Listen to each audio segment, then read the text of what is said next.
words, you break that law, they have the sword for one reason, and that is to execute that law. Whatever that law may be, whatever the punishment for that law may be, jail time, maybe whatever. But that all has been set up by God. You see, that's sometimes hard for us to grasp, that God has set it all up from the very beginning. Because of corruption, because of whatever, we tend to think, well, I'm just not going to pay attention to that law or this law, and, I'm not going to obey that one.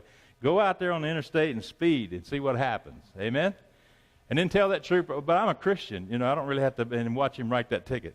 He don't care, does he? He don't care if you're a believer, you go to church. You broke a law that he has to enforce. He'll just keep writing and say, well, God bless you then. And he'll keep writing that ticket and, take that to Jesus right there.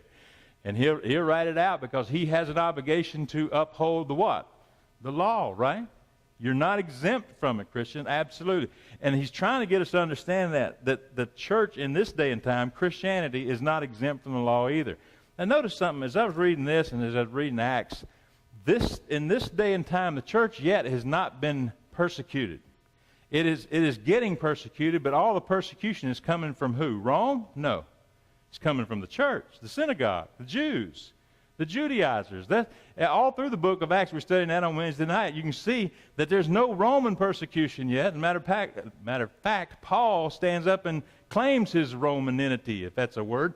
And one of them and says, y'all beat me. You beat a Roman without giving him a trial. And they were, whoa. He understood. He's part Roman. He knows. And he'd stand up and make that testimony and say, you did wrong, and I'm claiming my Roman citizenship here. And they did do wrong, and they all tried to smooth it over. Let me help you get out of town. He's like, no, I want an apology openly. It was funny, that whole chapter was. But understand that even here, the church isn't being persecuted by Rome yet. It's coming. You see, Rome still thinks Christianity is just an offshoot of Judaism. They're the same, but just a little, like contemporary worship and old style type thing. They're just an offshoot. That's what Rome thought Christianity was. Until Christianity started teaching its teachings about there is only one true God, and there's only one true Lord, and he's not Caesar. He's not Caesar. See, they had to draw a line. They had to say, we will not bow down to Caesar. And the minute they draw that line, then Roman persecution starts coming. Nero's just around the corner, let's put it that way. He's not on the scene yet, but he's coming. And he's ruthless, buddy.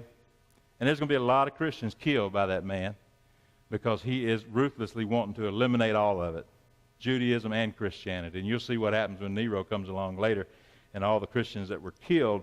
That's the one we remember most. And a few Caesars after him were still crucifying and eliminating Christians almost 300 years later. But notice what he goes to from there. He's got us to understand we must obey our authority over us. Any authority over you. Now, I've said before, I've heard preachers preach this, trying to lord it over the church. Anybody in authority over you is part of that obedience from God. God set them there. He set them there. And we are to respect that office. We're to respect, if we don't respect the person, at least the office. Amen? I mean, there's a lot of folks I know that in government that I don't really respect them as a person, but that office, absolutely, because I know it's God ordained. President of the United States, office is ordained by God. He's not a king. He's not a dictator, ruler, but he is in an office that has been ordained by God to govern. And all the folks up there in Washington, no matter who they are, what they've done in life, we still respect that office even if we don't respect a person. Christians, it's our obligation to God to do that. Not to those people, but to God, to be the person and the citizen we're supposed to be, to respect that. Then he turns from that. He says, you know what? And he goes into verse 6.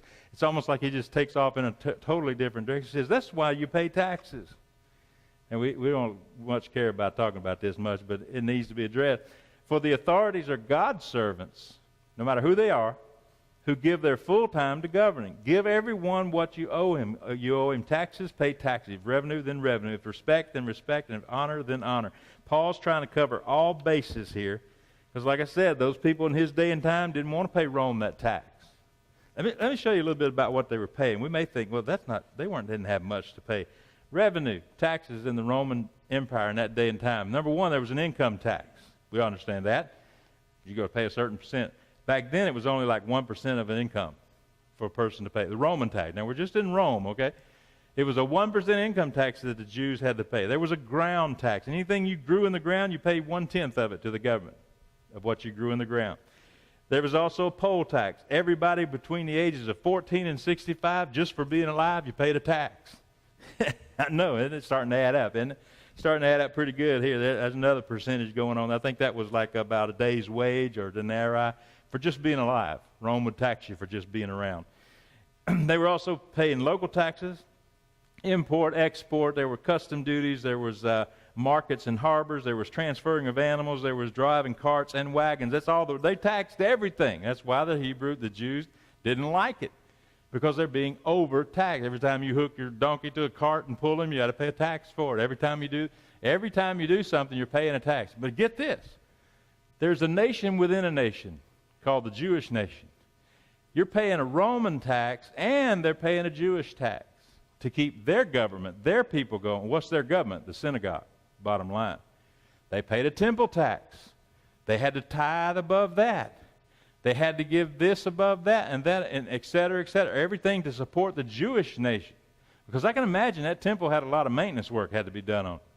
You know, it doesn't have to change light bulbs, but they got to buy a bazillion candles to put in that thing so they can see where they're going, right? They got to keep up the marble and keep up the stone. They got to buy wood for the sacrifices. They got to get this. They got to get that. They got to get something to sharpen their knives when they sacrifice the animal. They got all kinds of maintenance issues with the tabernacle. And so they had a tabernacle tax. I always thought that was kind of funny. They had a tax for the tabernacle, and then they were required to tithe 10%. That would be like us saying, to be a part of Emmanuel Baptist Church, I first need a temple tax of 5% of your income, and then after that, just to come to the church, you've got to pay 10% of your income. If you don't pay out 15%, you can't come through the door. That'd fly over real well. Wouldn't y'all just forget that? I'm leaving. Zor don't charge nothing, so I'm going over there. But that's the idea behind the temple tax in that day and time. You only had one synagogue in Jerusalem, so everybody paid a tax toward that. And you see how they're being taxed so heavily. And that's why Paul brings that up. He says, that's why we pay these taxes.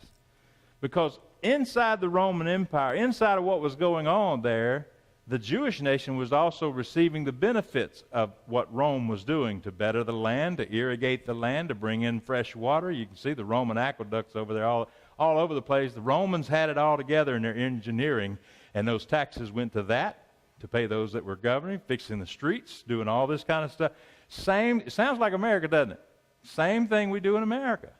We pay a tax so the governing folks can govern. Now, I realize a lot of our taxes aren't going where we think they should go. That's where we need to speak with our legislators. That's where we need to voice our opinion to them, but not rebel and start, a riot. Jesus never called us to do a riot here. He just wanted us to be loyal citizens. He wanted us to be good citizens, especially those of us who believe in God, those of us who believe in Jesus Christ. Because most of our testimony outside these walls, that's where it comes from. How good a citizen are you? How good are you about, do you whine about this, whine about, are you supportive of this, are you praying about this? A lot of our testimony is not what's happening here right now. A lot of our testimony happens when we leave these four walls and go out there in Central. There's where your testimony happens. Throw a big fit in Walmart, have a throw down hissy fit over the price of something, and that testimony will follow you all over this city. Amen? Amen? But go in there and just try to do a little sugar with it, and sugar goes a lot further than salt and sour, right? And people get to know you as being a calm, as a person of reasonable mentality, and you will have that testimony following you around. And so what I'm saying here is what Paul was saying. Don't go out there in a rebellious attitude way. He's saying go out there with the love. That's why he wrote in chapter 12. Go out there and let love come first, no matter what it may be. No matter what it may be. And I know during this Christmas season, our streets aren't made for all the people we have in this city, and it gets backed up a lot. But patience, calmness, it all comes from God. It all does. If he's ruling over your heart, you will be able to control that anger. You will be able to control that rise up that I call in my neck when I start getting angry. You'll be able to push that back. You'll be able to handle that because God, will give you the power to do so. So he says here, everybody pay your taxes. Everybody give back what belongs to them. And if it's revenue, then revenue. If respect and honor, then honor. In other words, he's trying to line us up, church. And as we come into 2016, we've got a big election year coming up. Amen? We got a lot of politics thing going on. We're going to have to pray to God. We're going to have to think, what do we do, God? How do we go? How do we go about this? How do we vote? What do we vote for? And really study into it and be actively involved. Don't just throw your hands up and say, well, my little vote doesn't count. My little whatever doesn't count. Yes, it does. Yes, it does. And as long as you live in an American government like this, it always will. So do it. Exercise your right. I'm not running for office. I know it sounds like, but I'm just trying to get you to understand 2016 is a great year coming up, big year coming up. God's put it right in the palm of in the lap and in our palm of our hand for us to be good citizens. And I don't think it's just an accident that this happens to fall on this day, and we're right there in the book of Romans where he's saying, be a good citizen. Pray for those that are in government because God established it, not because of who's up there, but God established it. It's God's. If we rebel against it, we're rebelling against God. That's the bottom line. We're rebelling against God. We rebel against those offices in those areas. So I would encourage you with this. I know it's not a good salvation message and trying to draw you to, but it is in an aspect of obedience. There's a good message for obedience, for us. God's calling us to obedience. He's calling us to obedience in everything, not just Sunday morning at 10:30. He's calling you to obedience tomorrow morning and the next day and the next day. What is that obedience? To you, may be something different than me, because we're all following paths that God has us on, not for our salvation, but for our good works. Amen? He's got us all on different little paths here, so my obedience may not be the same as yours. You may have something a lot bigger to be obedient about than I do. But I tell you what, be obedient in all things, even those little bitty things that you think are small. All things, be obedient in those, and watch what God does in your life, in your family, in your church this next year, because you have a heart of obedience to follow him. Amen? Would you stand, please, with head bowed and eyes closed? All to Jesus I surrender.